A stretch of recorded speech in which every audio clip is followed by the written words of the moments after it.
Bonjour à tous, je m'appelle Maxime Picard, je suis étudiant en première année de bachelor diététique et nutrition sportive et aujourd'hui je vous retrouve dans ma cuisine pour une recette de cheesecake au noix de pécan. La culture autour du monde et les voyages m'ont toujours passionné, c'est pour ça qu'aujourd'hui je vous propose une recette qui vient d'ailleurs. J'ai choisi une recette à base de noix de pécan car avec leur richesse en oméga 3, elle favorise le bon fonctionnement du cerveau. Alors que comme nous, vous soyez en période de partiel, bien que vous ayez seulement des pistes de ski à dévaler, cette recette sera parfaite pour vous.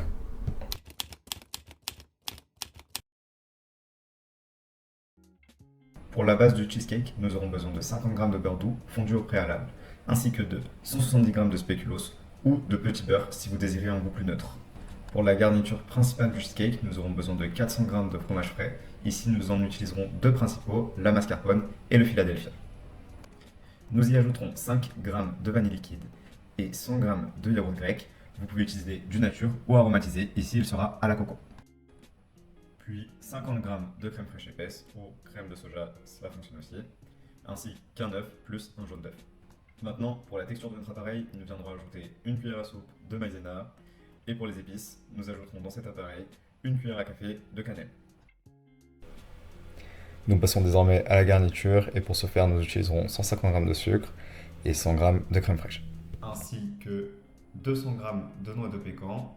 Vous pouvez aussi utiliser des noix simples type noix de Grenoble et 80 g de beurre non salé.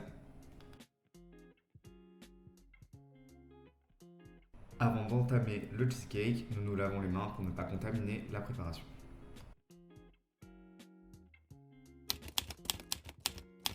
Avant tout, nous allons venir préchauffer le four à 180 degrés pendant 10 minutes à chaleur tournante.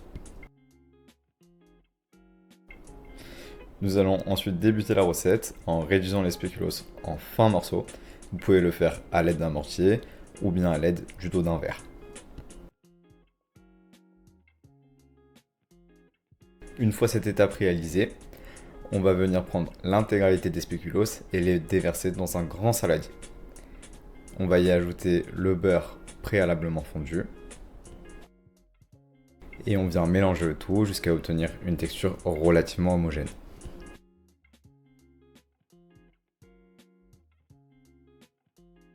Une fois la texture voulue obtenue, on vient tapisser le fond d'un moule. Ici j'ai choisi un moule à charnière puisqu'il peut se détacher et il sera plus facile de démouler le cheesecake. Mais vous pouvez aussi utiliser un moule à gâteau classique. On va venir répartir le mélange beurre et spéculoos de façon homogène sur le fond de notre moule. Il va falloir créer une base assez solide et assez bien liée pour qu'elle tienne à la cuisson. Ici, à l'image, je viens répartir et remonter légèrement le fond de ma base sur les côtés de mon moule pour obtenir une croûte croustillante répartie sur l'ensemble du gâteau. Puis on enfourne notre base en pré-cuisson pour une dizaine de minutes.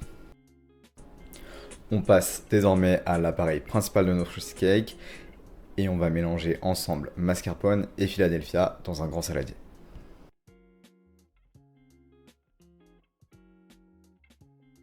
Ensuite la crème fraîche, puis le yaourt à la coco. On vient ensuite mixer le tout. Moi ici je suis au batteur électrique mais vous pouvez aussi le faire avec un fouet lambda jusqu'à obtenir une texture assez lisse. On y ajoute pendant le mixage le sucre et l'œuf. Le sucre va venir s'ajouter progressivement, puis la cuillère à soupe de maïzena ainsi que les épices représentées ici par la cannelle. J'ajoute ensuite mon arôme de vanille liquide. À noter que vous pouvez aussi utiliser du café ou un arôme amer d'amande par exemple. Et voici la texture lisse et onctueuse que vous devez obtenir.